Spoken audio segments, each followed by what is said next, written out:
E retirando-se de novo, orou repetindo as mesmas palavras.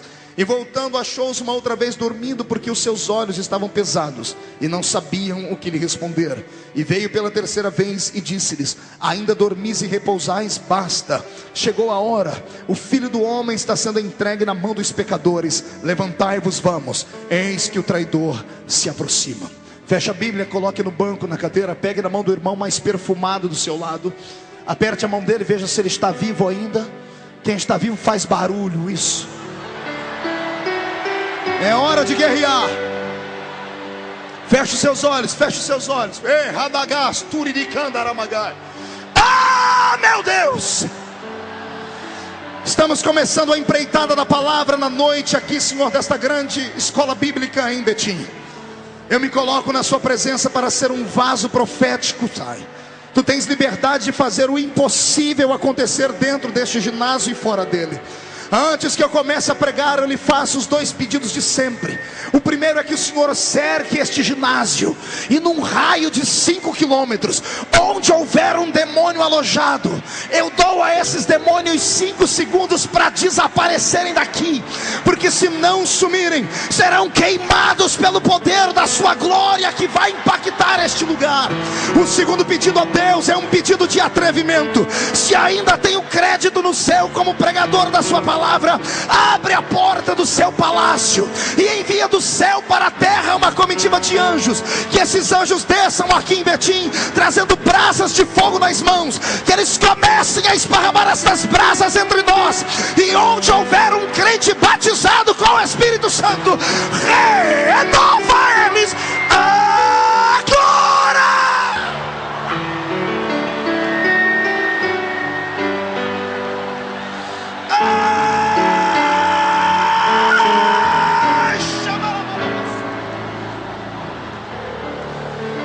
Fala conosco, fica conosco, em nome do Senhor Jesus, amém. Dedo de profeta para cima, aponte o dedo para quem está do seu lado e diga: é hoje, é agora. A minha vida nunca mais será a mesma. Não me atrapalhe, eu quero é Deus. Diga: eu quero é Deus. Diga para o seu irmão: se você não quiser, não gostar de barulho, se você não quiser chorar e nem sentir a glória de Deus, diga para ele: vá para casa. Não grite, diga: vá para casa. Diga para ele: dá tempo de assistir Paraíso Tropical. Diga: se ficar aqui, você vai conhecer um outro paraíso, um paraíso celestial. Só quem concorda grita. Uma linda salva de palmas ao Senhor. E tome o seu assento, por gentileza. Pode tomar o seu assento.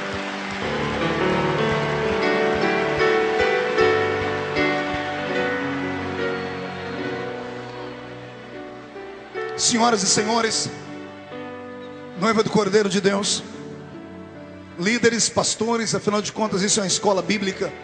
É com muito respeito e com muita humildade que eu me coloco diante do Senhor para ser bênção e um canal de revelação para vocês na palavra. Eu quero a sua atenção, porque eu seria no mínimo um covarde se deixasse de falar aqui nesta noite acerca da noite que é comemorada hoje e amanhã por todo esse nosso país e por todos os países onde o cristianismo impera e opera. Seria eu um desleixado acerca da palavra se deixasse de pregar hoje uma mensagem atualizada, antiga porém atualizada, que é a poderosa mensagem da cruz. Uma mensagem que não pode e jamais será trocada, não pode e jamais será substituída, porque não há palavra mais poderosa do que essa. Quem concorda comigo, quem ama a cruz de Cristo, dê mais um grito de glória, para eu perceber que eu não estou aqui sozinho. Quem não trouxe lenço, prepare a manga da camisa, a ponta da gravata, porque vamos entrar hoje no Santo dos Santos. Já atravessamos o átrio quando o culto começou, atravessamos o lugar santo quando os levitas aqui cantaram. Agora vamos ao Santo dos Santos. E lembre-se, o véu do templo foi rasgado de alto a baixo. Eu disse de alto a baixo, porque nenhum homem conseguiria rasgar o véu do templo, até porque ele pesava 1 tonelada, e precisava de uma junta de bois, ou 12 juntas de bois para arrastá-lo. Só alguém de cima poderia rasgá-lo. A mão do próprio Deus rasgou o véu do templo. Você hoje não é só um levita, você é um sumo sacerdote da parte de Deus Pai. Só quem concorda comigo, mais um grito de barulho de glória a Deus não faz mal a ninguém. Pronto. Pois bem,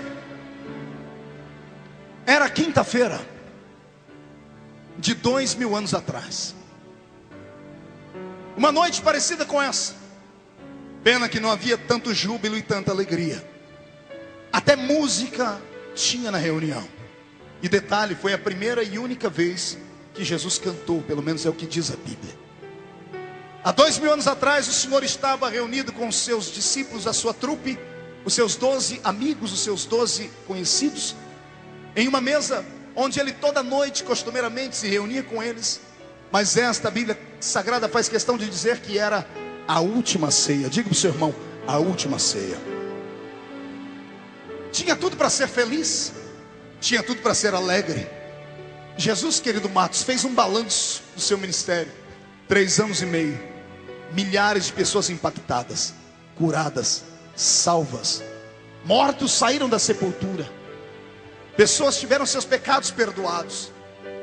Só havia uma tristeza no coração dele. Ele não havia conseguido conquistar ainda o coração da humanidade. E o pior é que ele tinha um dom, que para ele naquele momento, naquelas últimas 12 horas de vida, se constituíram em uma penumbra, em um peso. O dom que ele tinha me deixou feliz inúmeras vezes pregando a palavra, mas para ele foi uma tortura. Pergunte para mim, qual era o dom, pastor? Só respondo se você perguntar melhor. Ele não era só homem na terra, ele era homem e era Deus. O lado divino dele era o lado que os homens mais amavam. Eles amavam ver ele andar em cima das águas. Eles amavam vê-lo dizer ao morto, levanta-te. Eles amavam ver ele confundir os fariseus, os escribas, os saduceus. Eles amavam ver ele flutuar no ar e lá no Monte da Transfiguração receber as benesses das palavras de Elias e Moisés. Eles amavam ver ele como um herói, como um super-homem. Mas o lado divino às vezes deixava eles também assustados, porque era muita glória em um pequeno vaso de barro. Porém o lado humano dele sempre os assustava, porque ele que às vezes gritava para todo mundo ouvir, venha a mim porque eu tenho água para saciar a sua sede, um dia sentado ou deitado na polpa de um barco, ou melhor, caminhando pela terra de Samaria, olhou para uma mulher que nem do povo dele era, uma mulher que era truculenta, arrogante, e disse a ela, mulher, me dá água porque eu tenho sede. Ele que um dia gritou para a humanidade dizendo, vinde a mim vós os que estáis cansados e oprimidos, um dia deitado sim na polpa do barco disse, meninos me deixem dormir porque eu estou cansado. Eram 2 pessoas em uma. Também o profeta Isaías já havia revelado isso. Isaías havia predito isso anos atrás e havia gritado pelo menos 7 séculos antes coisas parecidas com essa. Eis que um menino nos nasceu e um filho se nos deu. E eu sei que muitos podem achar que é redundância do profeta repetir menino e filho, mas quem conhece o teor teológico sabe que não. Isaías está fazendo uma diferença. Ele está dizendo, o menino nasceu, mas o filho não, o filho foi dado. O menino nasceu, mas um filho se nos deu. Isaías estava falando do ministério duplo dele. O menino era Jesus, carne e osso, saído da barriga de Maria.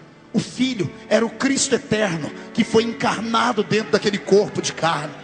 Então andar ao lado dele era sempre um perigo, porque você estava sempre sendo surpreendido.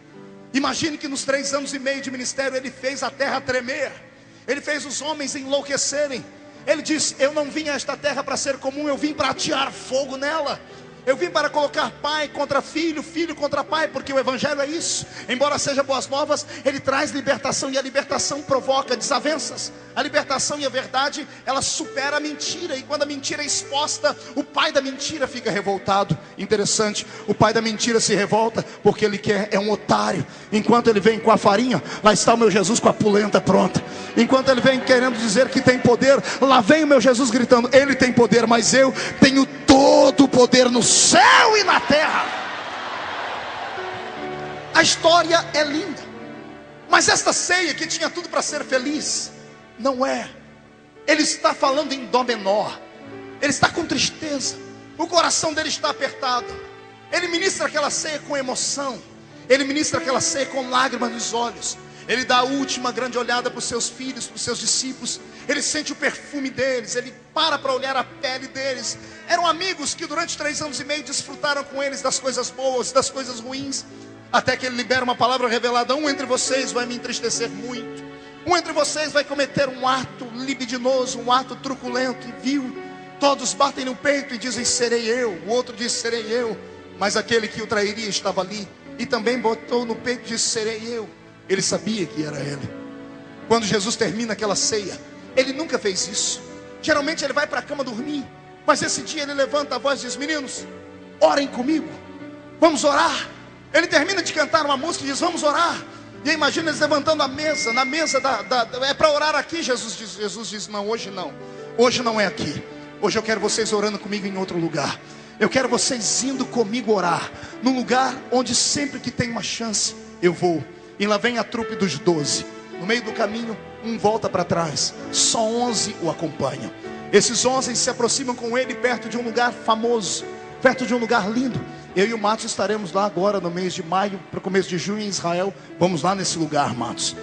E ele chega na porta do monte, no lugar onde ele sempre entrega o seu coração, onde ele sempre se rasga diante do Pai. E nesse dia ele olha para trás e diz: meninos, orem comigo. Hoje eu preciso de oração. E eu imagino a revolução dentro deles, porque ele nunca pediu oração a eles. Pelo contrário, era ele quem os ensinava a orar.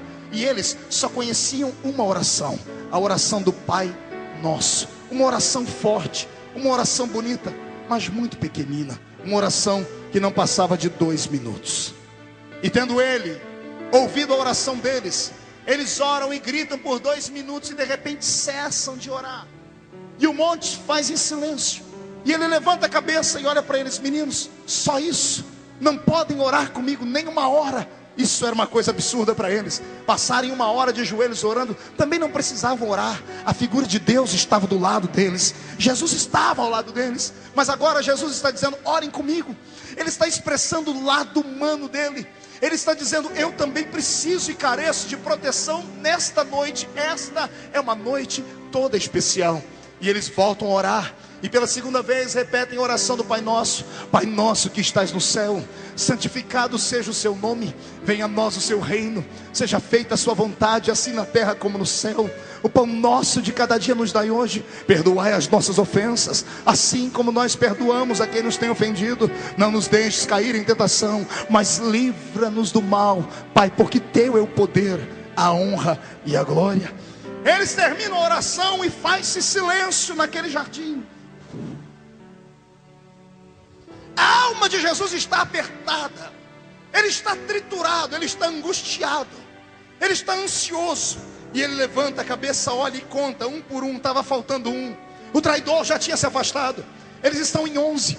Ele quer orar, ele quer expressar. Se você estudar Jesus nas suas últimas 12 horas do ponto de vista de um psicólogo, você vai ver que ele estava angustiado. Ele precisava conversar, ele precisava expor o que estava sentindo para fora. Mas como fazer isso?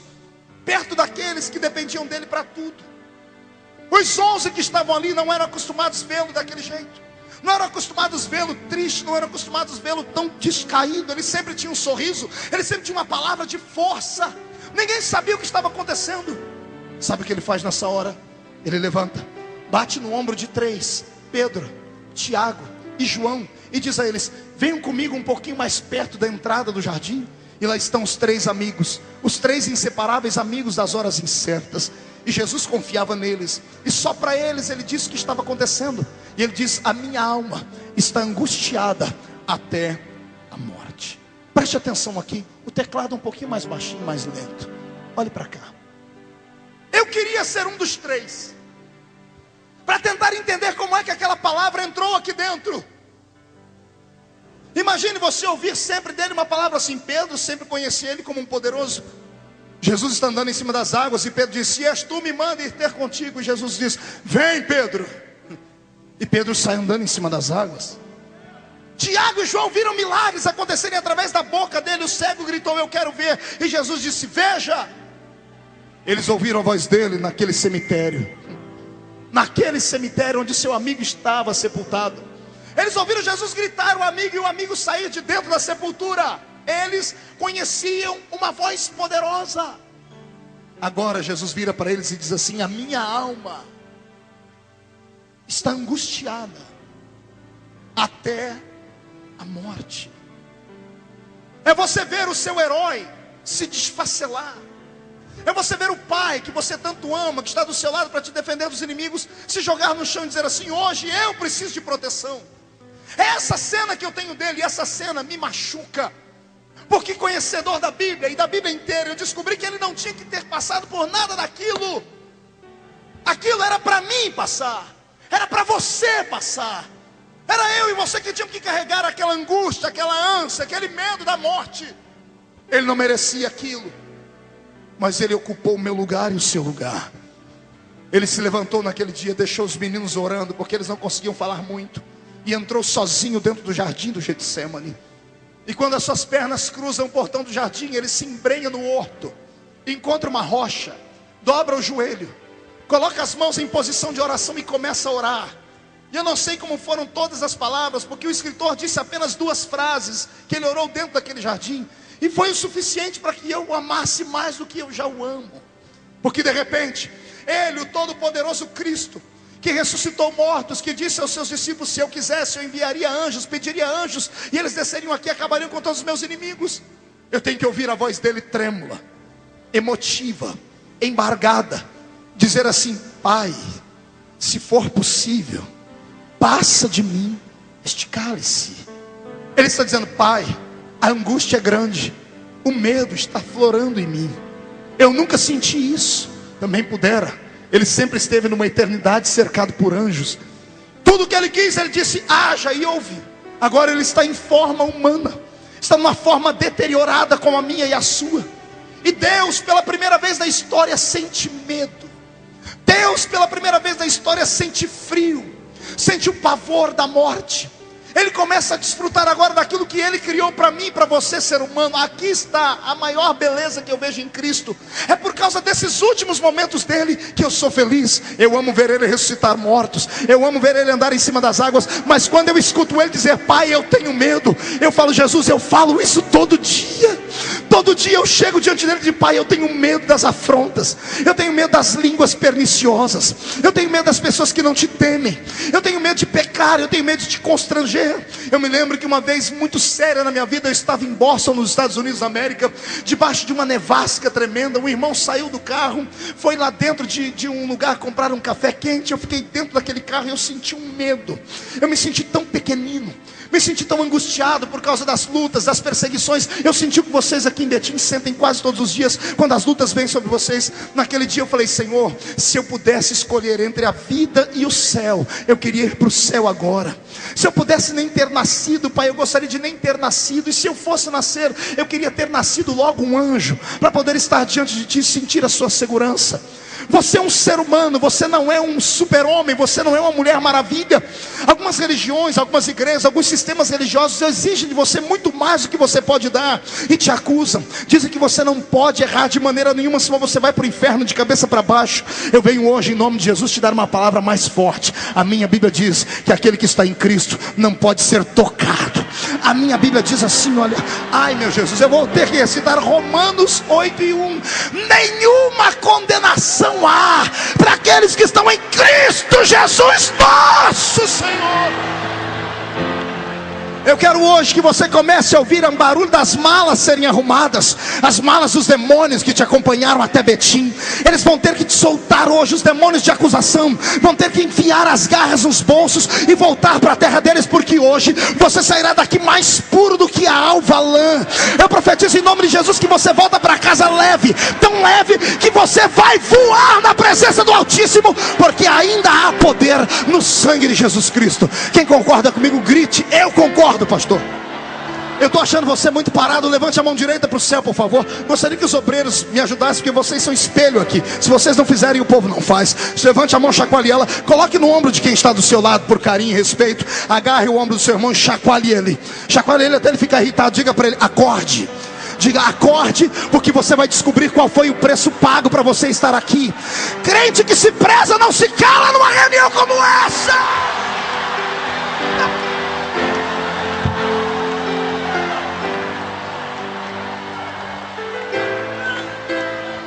Vem comigo.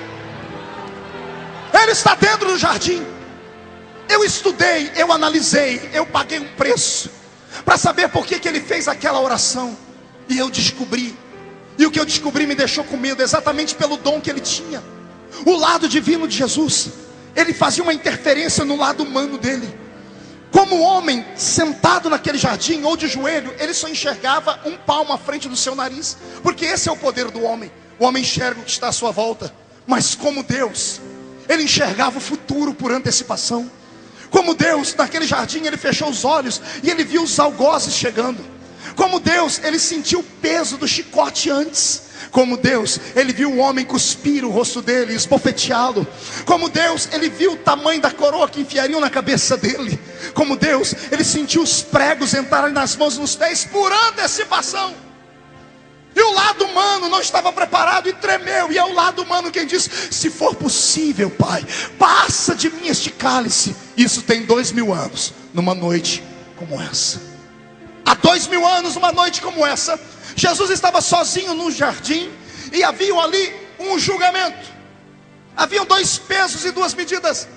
Uma guerra cósmica, céu e inferno, pela vida da raça humana. Céu e inferno por causa da sua história, por causa da minha vida. Deus não podia interferir, e o diabo também não podia interferir. A escolha era dele. Mas o que me deixa apaixonado por ele mais ainda, é que depois que ele disse: se for possível, passa de mim este cálice, tem uma vírgula. Diga para o seu irmão: tem uma vírgula. Não grite, faça biquinho para falar: diga, tem uma vírgula. E cá para nós: obrigado por essa vírgula. Ele que está orando, triste, acabrunhado, tremendo de medo, dizendo: se for possível, passa de mim este cálice. E instantaneamente se transfigura.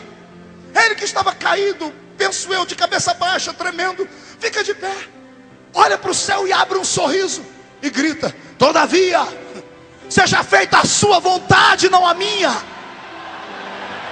É lindo ler, mas o mais lindo é saber por que ele falou isso. Você sabe por que ele falou isso? Porque o lado divino que mostrou toda a dor também mostrou para ele uma coisa bonita. O que, pastor? Ele não viu só a cruz, ele enxergou além da cruz. Além da cruz, sabe o que ele viu? Prepare aí o cinto, aperte para não cair. Além da cruz ele enxergou o Senhor, enxergou a Senhora. Além da cruz ele nos viu dentro desse ginásio. Ele ouviu o barulho da igreja de Betim gritando na eternidade. Porque Deus é assim, passado, presente e futuro se misturam diante dele. Ele ouviu esse grito, ele viu as suas lágrimas. E quando ele te viu aqui salvo, quando ele te viu transformado, de lixo sendo transformado em luxo, de derrotado sendo transformado em vitorioso, de caído de pé, ele levantou e disse: todavia seja feita a sua vontade e não a minha. E sabe o que me irrita? Sabe o que me deixa completamente transtornado numa reunião? É olhar para crentes como esse que está do seu lado, que não consegue nem abrir a boca nem para respirar. Vem para uma reunião como essa e fica travado, boca de aço, língua de ferro, queixo de concreto. Fala para mim que não tem motivo para adorar, fica esperando uma revelação do céu ou um anjo voar. Eu quero te dizer que crente que se preza não espera o homem fazer barulho para ele fazer. O nome dele está escrito no livro da vida do céu. Ele adora por natureza. Por natureza.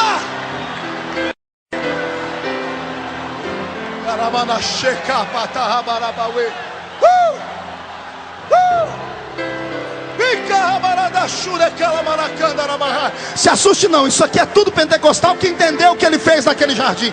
Se você entendesse o que ele fez naquele jardim, você também não estaria sentado, você estaria saltando na presença dele.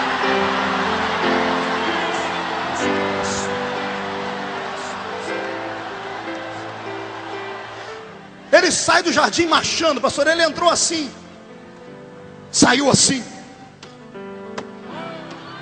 O Senhor manda dizer que por causa dele, naquele dia, hoje, vai acontecer a mesma coisa com você. Você entrou assim, vai sair daqui saltando, gritando: se prepare para voar.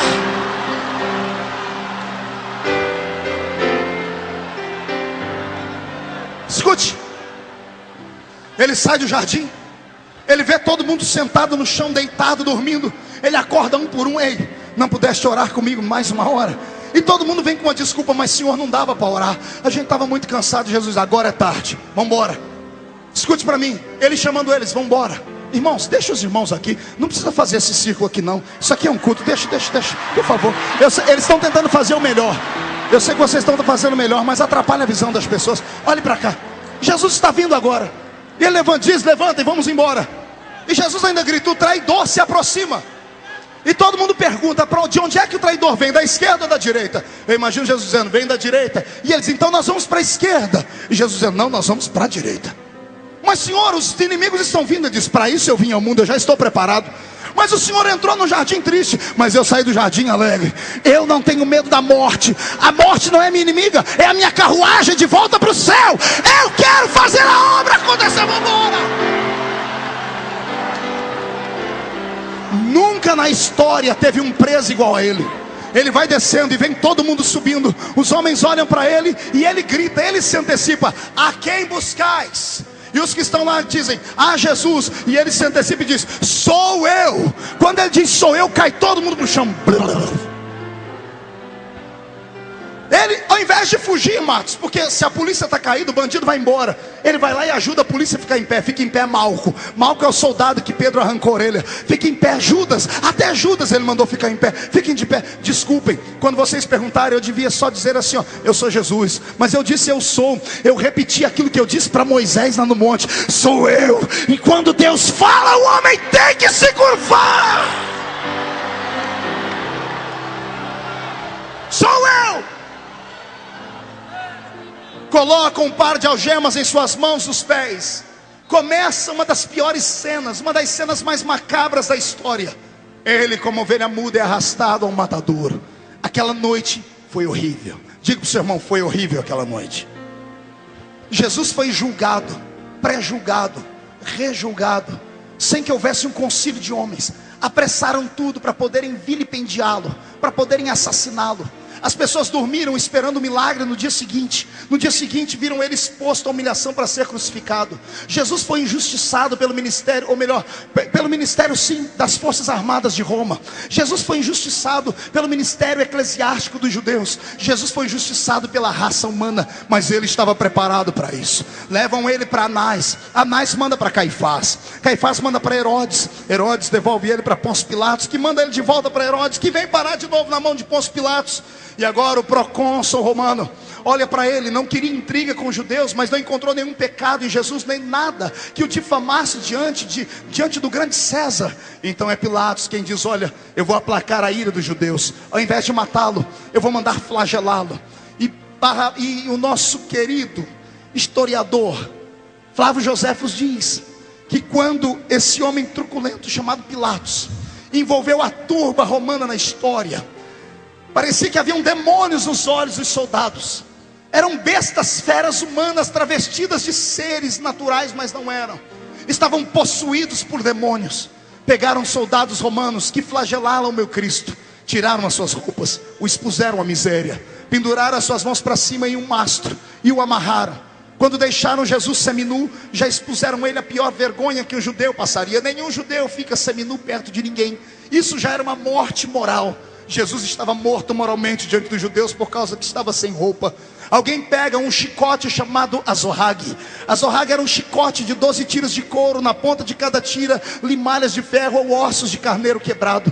Cada vez que o soldado desferia um golpe daquele no meu Jesus, não era apenas uma marca que ficava, eram 12 marcas das tiras do couro que ficavam sobre o seu corpo. E cada vez que a limalha de ferro e os ossos de carneiro batiam no seu corpo, quando puxavam, buracos se abriam. O apóstolo Paulo diz que, como seu salvador, ele tomou 39 chibatadas, uma quarentena menos uma. Se você multiplicar 39 vezes 12, você vai ter mais de 450 cortes, mais de 450 cicatrizes no corpo dele, e 450 cicatrizes nas costas.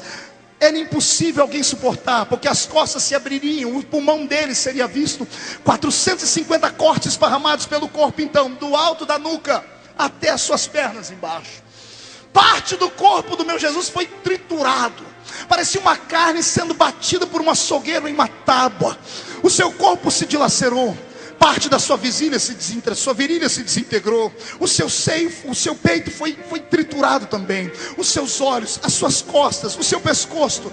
A história diz que nenhum bandido suportou mais do que 10 chibatadas de pé. 10 chibatadas depois, ele já tinha 120 cortes nas costas, estava pendurado. Por que 39 chibatadas, pastor? Eu estudei isso na história. Nenhum ser vivo suportaria mais do que 45 chibatadas sem morrer. Era o excesso de chibatadas, faria a pessoa perder todo o seu sangue. Jesus perdeu naquele dia quase 2 litros de sangue. No corpo humano tem 6. Ele perdeu as forças. Ele ficou titubeado, caído no chão.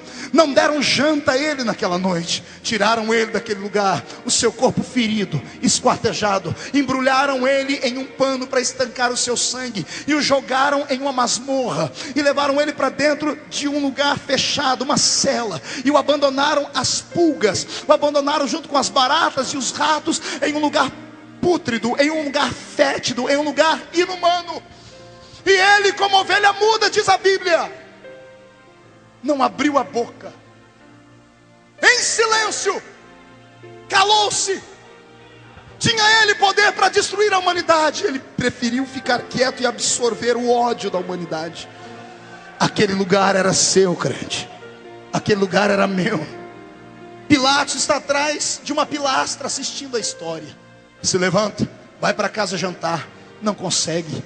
Cláudia, sua mulher, Cláudia a prócora, serve uma sopa, um guisado. Era isso que os romanos comiam antes de dormir. Quando ele está mexendo a sopa, não desce. A mulher vem por trás, faz uma massagem nos seus ombros, diz: o que está acontecendo, querido? Você está tenso? Ele diz: eu não sei explicar.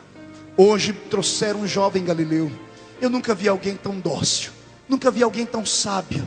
Não há erro nele, não há nada de ruim nele, mas os homens querem que eu mate. E eu mandei flagelar o corpo dele, pois ele tomou 39 chibatadas e não abriu a boca para reclamar.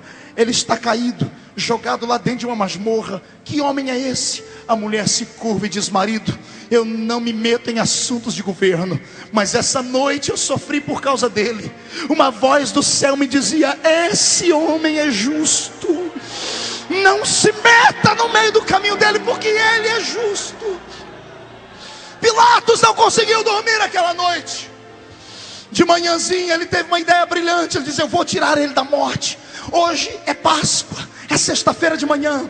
Eu posso soltar um bandido, posso libertar um, porque é a tradição dos judeus. Um vai embora e o outro morre crucificado. Pilatos vem alegre e diz: gente, eu tenho uma ideia melhor. Ao invés de crucificar o Nazareno, eu vou dar uma segunda opção. Eu tenho aqui Barrabás, o truculento e famigerado Barrabás, um líder que tentou revogar a lei de César, um homem que tentou deturpar a lei romana e por isso estava preso e agora condenado. Pilatos apostava que os homens queriam que Barrabás fosse liberto, mas os judeus, os homens da religião, compraram o povo, deram dinheiro a eles. Disseram, quando Pilatos disser: quem é que vocês querem que crucifiquem? Gritem: crucifiquem a Jesus e soltem a Barrabás. Eu posso imaginar o meu Jesus exposto à humilhação, olhando para os olhos dos homens, e lá no meio da multidão, gente gritando: crucifica ele. E ele tinha uma memória incrível. Ele olhando para as pessoas e lembrando: aquele ali eu alimentei aquele dia que eu multipliquei 5 pães e 2 peixinhos. Aquele ali foi curado quando eu passei por Cafarnaum. E mesmo assim me odeiam. Jesus estava humanamente destruído. O seu sentimento estava aflorado, à flor da pele. Ele podia morrer a qualquer hora de um infarto, mas ele estava proibido de morrer de infarto. Ele podia ter morrido de um ataque cardíaco, mas ele estava proibido de morrer de ataque cardíaco. A morte dele estava preparada, e ele foi fiel até o fim. Quando Pilatos ouve a multidão, ele está assustado. Ele não está acreditando no que está acontecendo. Ele manda trazer uma bacia com água, enfia as mãos na bacia e lava as mãos, diz: que o sangue dele caia sobre vocês. E sabe o que os judeus gritaram? Caia sobre nós o sangue dele, sobre nós nós e sobre os nossos filhos. Aí quando você entra pela história de Israel e vê que Jerusalém foi destruída mais de 15 vezes, que todos os piores homens desse mundo quiseram matar os judeus, e que até hoje eles sofrem com aquela guerra que existe lá no Oriente, todo mundo fica com pena deles. Tadinho dos judeus, sofrem demais. Eles caçaram com a própria mão. Eles disseram: caia sobre nós o sangue dele. O que era deles? Eu leio João e me apaixono por João também, porque João diz: ele veio para o que era seu, mas os seus não receberam. Mas a todos quanto receberam, deu-lhes o poder de serem feitos filhos de Deus.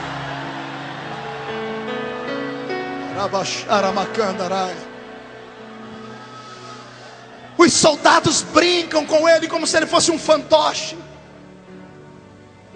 Desembrulham ele daquela roupa que colocaram na noite anterior. Lembra? Que colocaram uma roupa para estancar o sangue.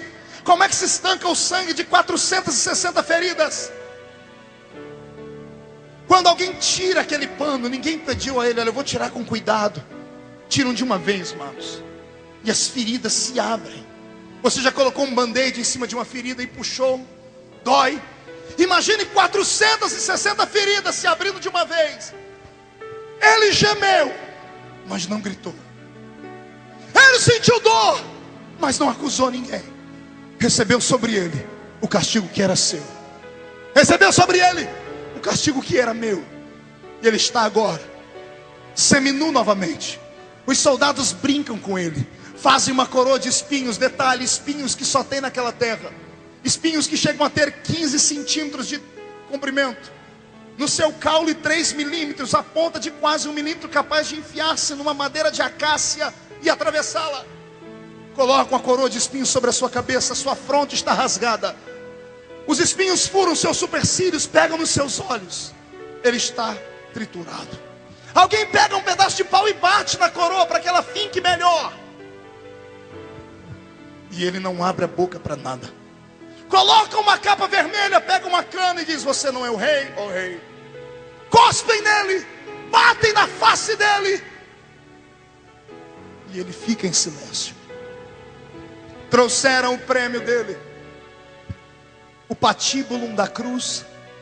O patíbulo era a haste onde os braços eram amarrados e crucificados. A cruz inteiriça ninguém conseguia carregar, ela pesava 160 quilos. A história que passa em filmes é só uma ficção. Nenhum preso crucificado arrastava a cruz inteira. E ele, na situação em que estava, 2 litros de sangue a menos no corpo, estava mal, cansado, doente. Coloca-se o patíbulo em suas costas e ele vai subindo a via da crucificação. Vem comigo para a via da crucificação. Todos os judeus estavam ali. Crianças tomando seu sorvete, comendo seu algodão doce, sua pipoca. Era dia de festa em Israel. Todo mundo gritando, cantando. Os amigos dele estavam ali. A noite foi toda horrível. Ninguém sabia que ele havia sido julgado. Quando o povo está gritando: quem é que vai ser crucificado? Qual é o bandido? E quando vem ele andando pela via da crucificação, eu imagino o choque na multidão. Eu imagino Lázaro ali, professor. Eu imagino os amigos dele. Eu imagino Madalena, aquela a quem ele libertou de 7 espíritos. Eu imagino a sua mãe. Eu imagino as pessoas que foram curadas e libertas por ele, querendo trocar de lugar com ele, mas não podiam. A Bíblia não diz que ele caiu, mas nós subentendemos que sim, porque algum soldado pede para que alguém o ajude. É detalhoso isso aqui. O soldado pede para alguém o ajude a carregar a cruz.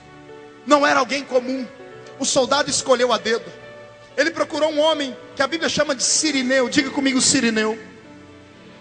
A palavra Cirineu não é nome nem sobrenome, é raça. É alguém nascido em Cirene. Cirene, Matos, ficava na Etiópia. Era o único homem de pele negra que havia naquele dia. O soldado trouxe alguém e disse: esse homem tem a pele diferente da sua, nenhum dos seus irmãos vai te ajudar. Jesus aceita a ajuda. Ele está morrendo e dando uma lição para nós.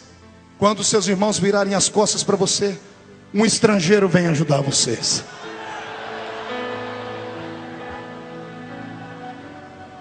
Ele está no alto do Gólgota.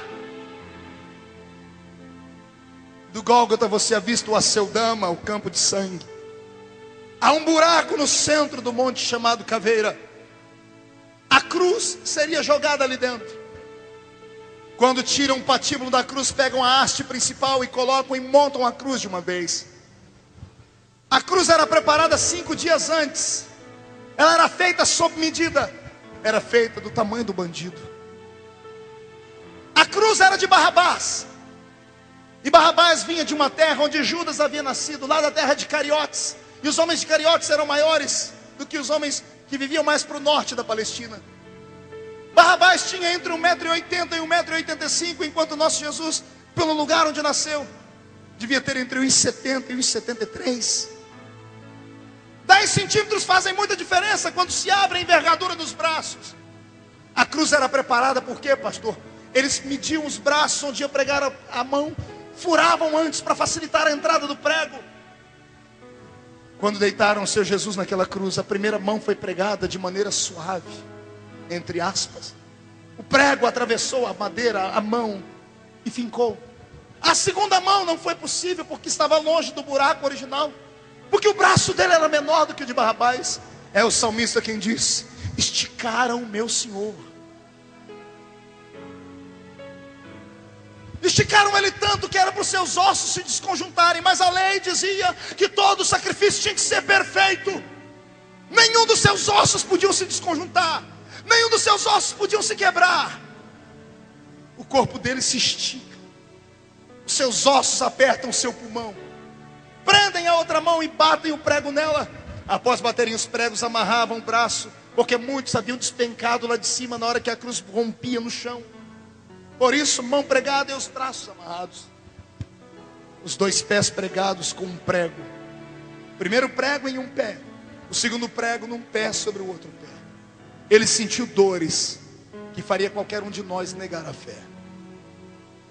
Ele se calou naquele dia para que hoje você pudesse gritar aqui.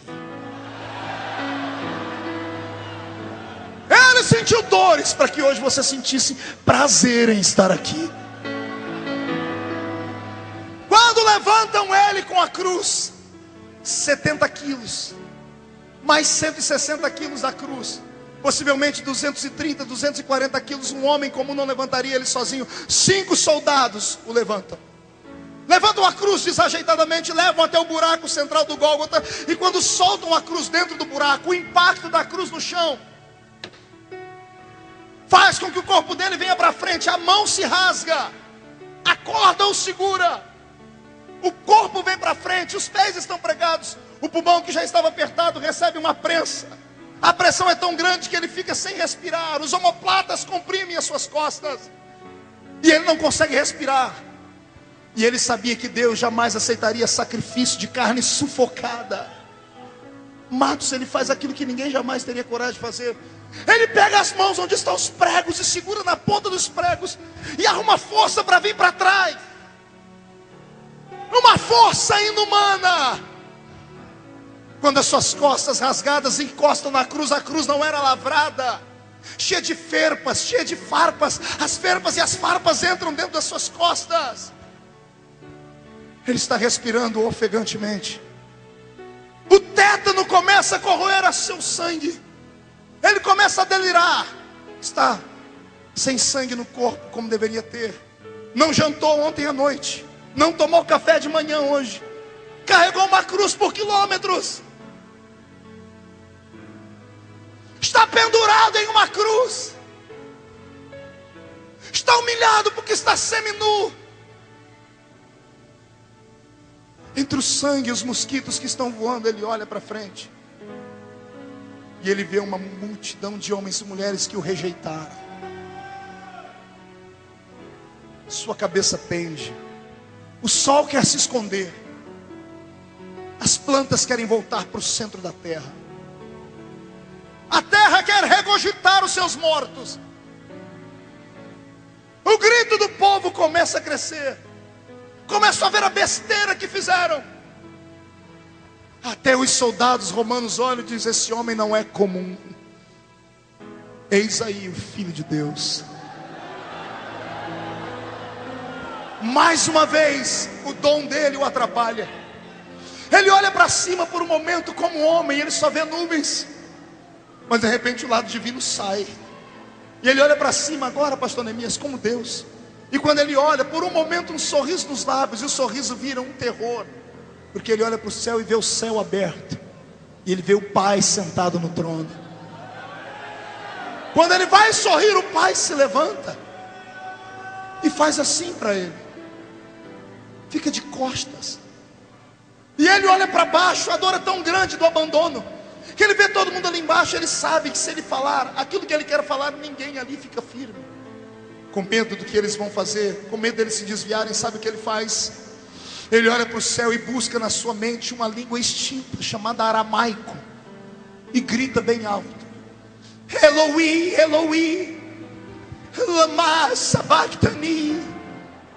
Alguém aqui embaixo diz: ele está gritando Elias. E lá no céu os anjos escutam ele falar assim: Deus meu, por que me abandonaste? Por que me abandonaste? Eu sinto a agonia dele, porque às vezes eu dobro meu joelho, não na cruz, mas no pé da minha cama, e digo: Deus meu, por que me abandonaste?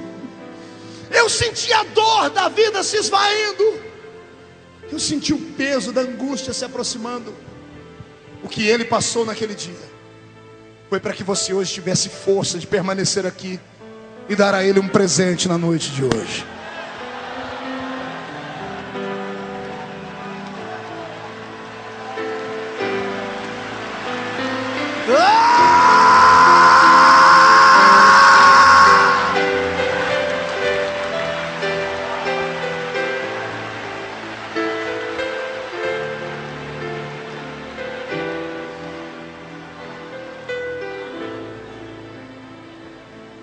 Porque a cruz. O Senhor me disse: filho, havia uma guerra cósmica empatada. Alguém tinha que desempatar. A primeira batalha se deu no céu, lá em cima, e lá Deus venceu, ele expulsou Satanás. A segunda batalha se deu na terra, no Éden, e aqui no Éden Deus perdeu, porque Adão pecou. O diabo gritou para Deus durante 4.000 anos, dizendo: aí tu ganhou, aqui ganhei eu. Irmão, sabia o diabo que Deus já havia preparado a arena do desembate?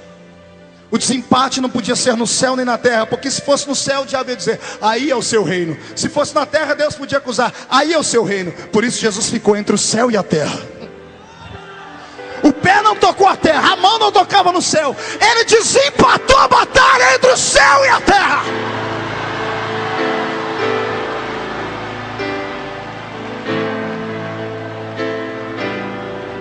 Acotovele o seu irmão, diga: começa a se alegrar, porque agora é hora de se alegrar. Ele está na cruz. A dona morte pega a sua foice e ciranda ao redor da cruz. A foice da morte tem nome, chama-se aguilhão. E ela ciranda perto dele, dizendo: vou te levar comigo. Jesus está com a cabeça baixa, mas o Cristo que estava dentro dele olha nos olhos da morte e diz: cai dentro, vem, me encara, vem. Foi Paulo quem teve a revelação em 1 Coríntios 15 e gritou: ó morte, onde está o teu aguilhão, ó morte, onde está?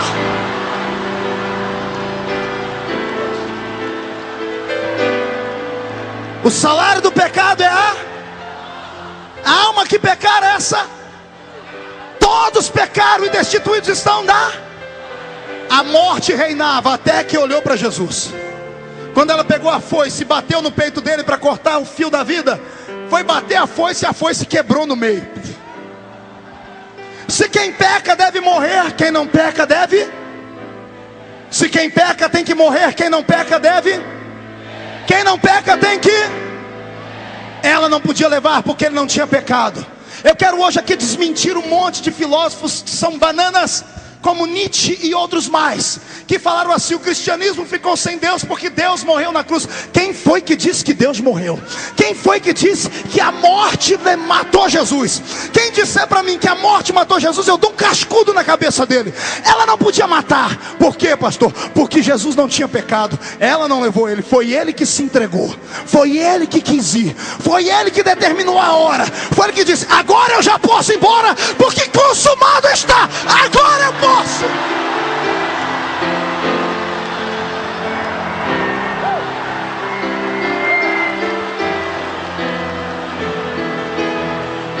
Antes dele ir, o diabo deu a última investida. Cotovelo, irmão, disse: prepara que agora é para gritar.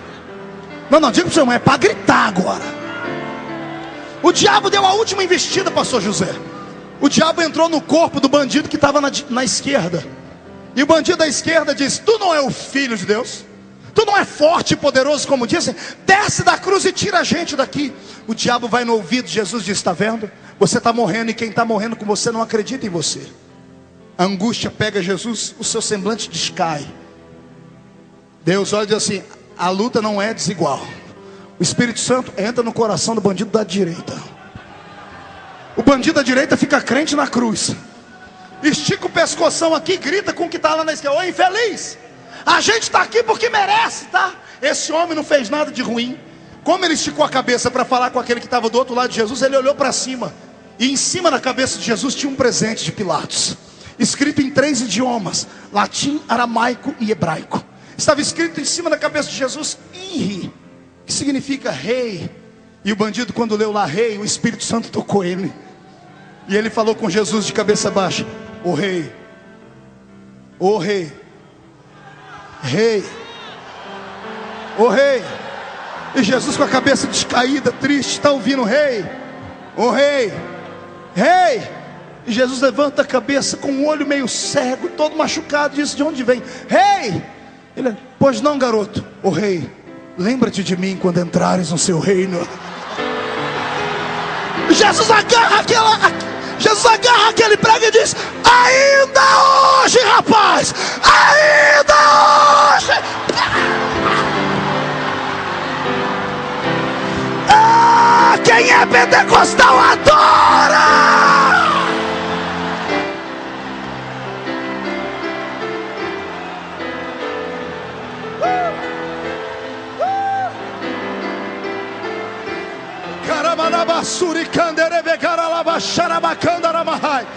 Não se assuste com essa irmã que está dançando, com esse que está pulando. Você não sabe como foi que Jesus salvou eles. Eles têm gratidão a Cristo que fez os céus e a terra. Se você tem, adore, adore, adore, adore. Adora.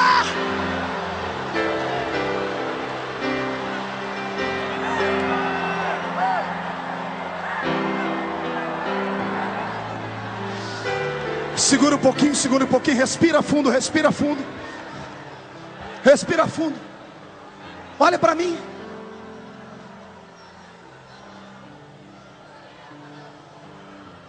Vocês nunca se perguntaram por que Jesus morreu antes dos 2 bandidos? Já se perguntaram? Eu já. Teria Jesus sofrido mais do que eles? Todo crucificado, ou que seria crucificado, sofria os mesmos flagelos. E eu falei: Jesus, por que o senhor morreu antes? O senhor é mais fraquinho do que ele? Jesus disse: não, foi por outra coisa. Eu disse: por que, Jesus? Está preparado para gritar, para sair da terra de novo? Creia se quiser. O Senhor disse para mim: filho, todo morto que cruzou meu caminho, eu ressuscitei ele. Nunca gostei da morte, porque eu sou criador. A morte é um acidente no percurso da história. Todo morto que cruzou o caminho dele ressuscitou. Interessante, só um morto ele chamou pelo nome. Só um, Lázaro. E eu perguntei para ele: por que só Lázaro o senhor chamou pelo nome? O senhor disse: eu estava no cemitério. Se eu grito morto levanta, o cemitério inteiro ressuscitava.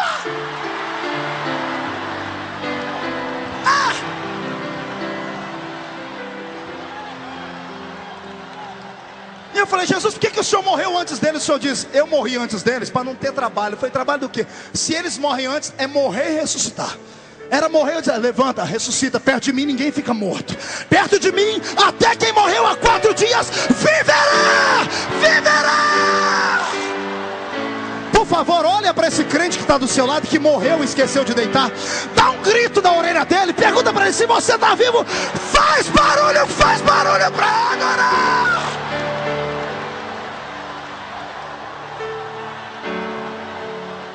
Os amigos que não são evangélicos devem estar se perguntando: que povo maluco.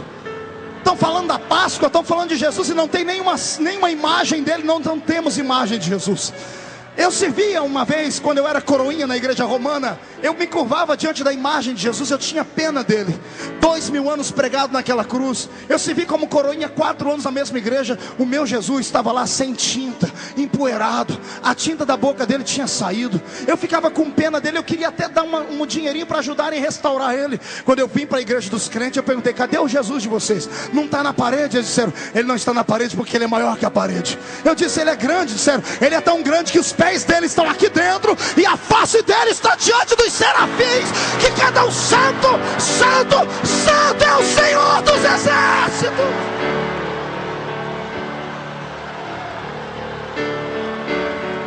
Eu quero pedir desculpa aos irmãos do catolicismo romano, mas eu não posso negar a verdade. Meu amigo, Jesus nunca ia prestar para ser católico romano, não ia dar certo. Porque todo católico romano, quando morre alguém, a alegria dele é pagar a missa de 7º dia. Se fossem fazer a missa de 7º dia, Jesus não ia prestar, porque 3 dias depois ele ressuscitou, não ia ter missa de jeito nenhum, não ia dar certo.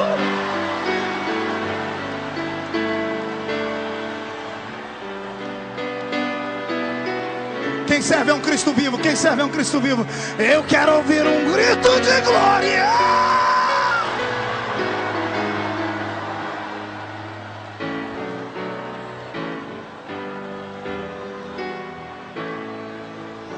Como ninguém leva ele embora, porque a morte tentou, mas não deu conta. É ele quem olha para baixo, é ele quem está na cruz, seu deputado. Ele olha para o céu, olha para a terra. João, cuida da minha mãe, ela é sua mãe a partir de agora. O que você vai fazer, Jesus? Eu vou embora, chegou a minha hora. Mas como é que você sabe? Eu sou Deus, eu posso tudo. Ele olha para cima e diz: Pai, consumado está. A morte chorando no canto, porque o guilhão dela quebrou. Ele diz: Pai, ela não pode me levar, mas eu me entrego.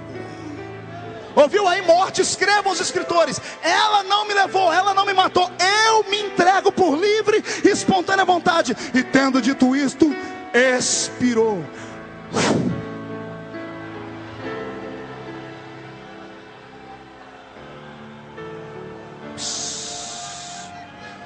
Todo espírito que desencarnava, morria uma pessoa, o espírito saía. Quem pegava o espírito?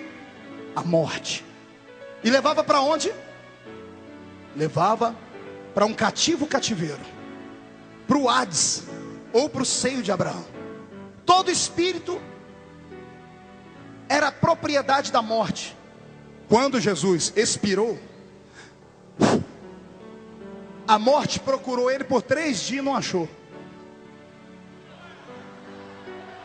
Todo espírito tinha que vir para a mão dela, esse escapou. 3 dias, Marcos. Ninguém sabia onde ele estava. A morte vai lá no inferno fazer uma visitinha para o diabo e diz: ó, estamos perdidos aí. Por quê? O homem morreu, mas sumiu. Não sei cadê ele. Estou desde sexta-feira à tarde procurando ele. O diabo olha para o relógio, é 00:30 de sábado. Bom, se ele não está aí, deve ter desintegrado. E a morte: se eu fosse você, eu não apostaria muito nisso não. Lá pelas 2 da manhã, o antro chamado inferno se ilumina, e a presença do Cordeiro de Deus vivo flutua nas cavidades do inferno.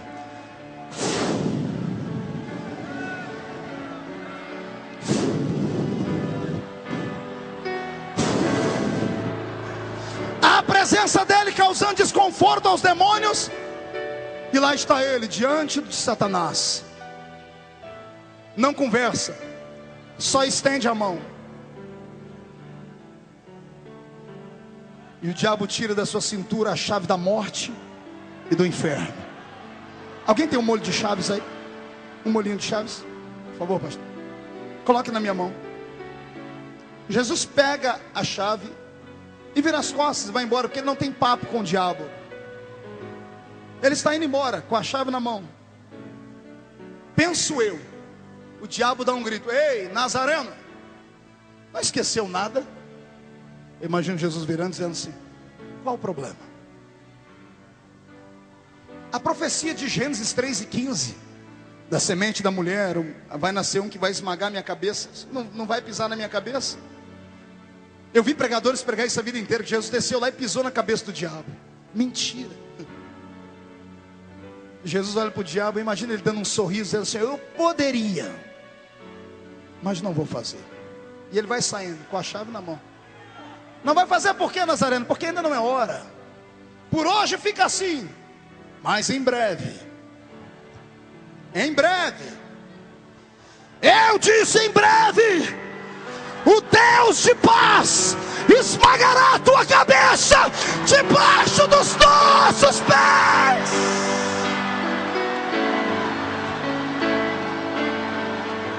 Você não sabe o poder que está nos seus pés. Crente, olhe para os seus pés, olhe para os seus pés. O que é que você vê? Chulé, joanete, unha encravada. O que é que você vê? Frieira, sapato sujo, chinelo havaiano. Olhe para os seus pés. Bata eles no chão, bata eles no chão. Quando os demônios olham para os seus pés, eles veem o fim deles. Você é poderoso. Adore a Cristo Jesus.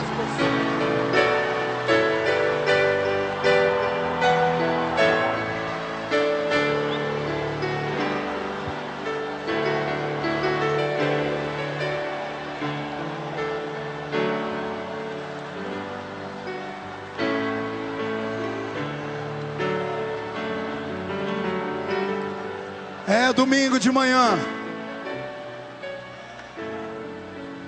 Mas mulheres estão perto da sepultura. A pedra está removida. Oh glória. 2 anjos estão sentados lá perto. Vê as mulheres chorando e gritam: por que procurais entre os mortos aquele que vive? Ele não está mais aqui. Ele já ressuscitou.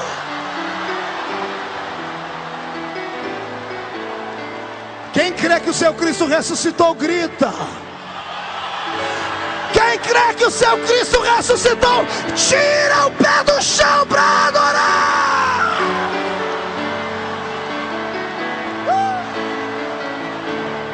Toma, Satanás, seu sujo maldito, toma na cara. Esta é a noite em que vamos agarrar o diabo pelo chifre, esfregar o focinho dele no chão, porque esta igreja é poderosa, é poderosa, é poderosa.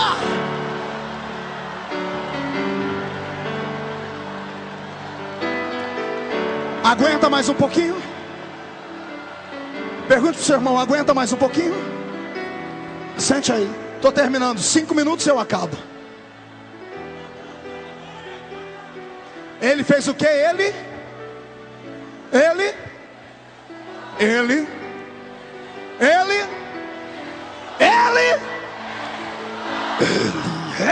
ressuscitou. Matos, a minha Bíblia diz que ele apareceu para 500 pessoas em 40 dias. Testemunha não faltou para provar que ele ressuscitou. 40 dias, 500 pessoas. No final dos dias, ele se reúne com eles em um monte. Ele está perto deles no monte, está dando as últimas palavras, e ele começa a flutuar.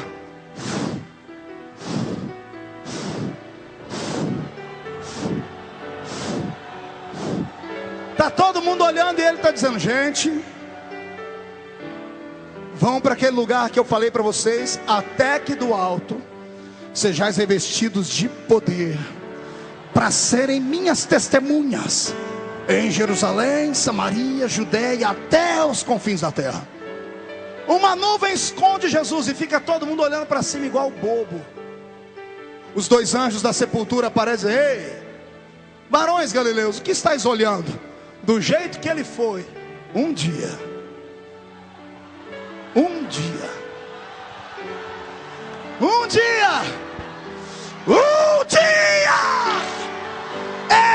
ele vai voltar.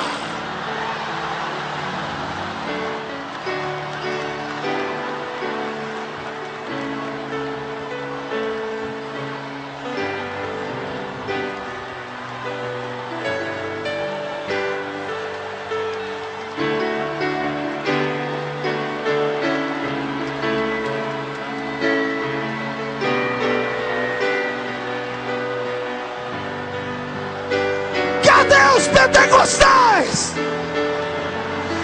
adora.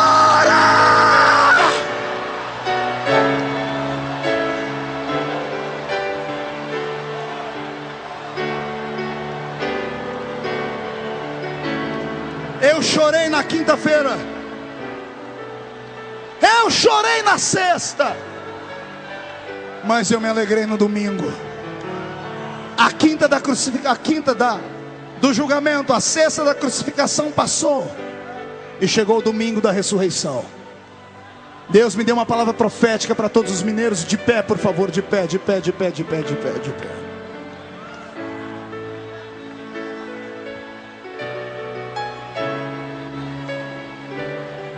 O sofrimento da quinta e da sexta não se compara com a ressurreição do domingo.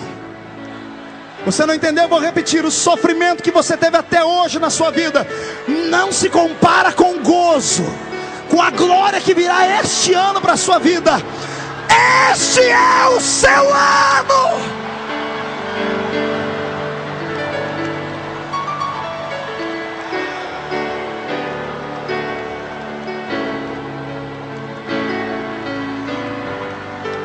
Quem é sensível, adore ao Senhor por um minuto. Vai lá.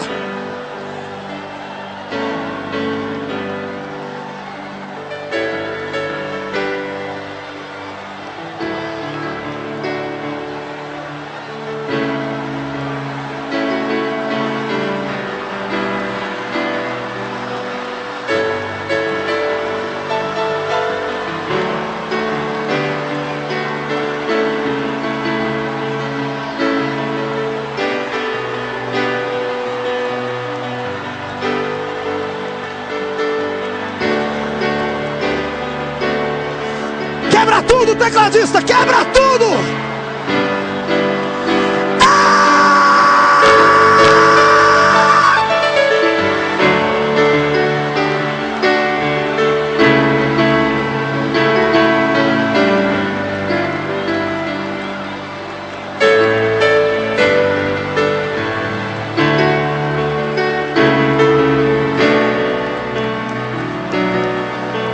Por favor, pegue na mão do seu irmão.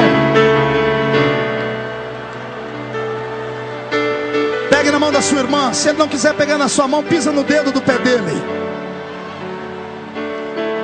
Essa terra vai tremer agora. Estou sentindo cheiro de milagre aqui. Estou sentindo cheiro de vitória, de libertação.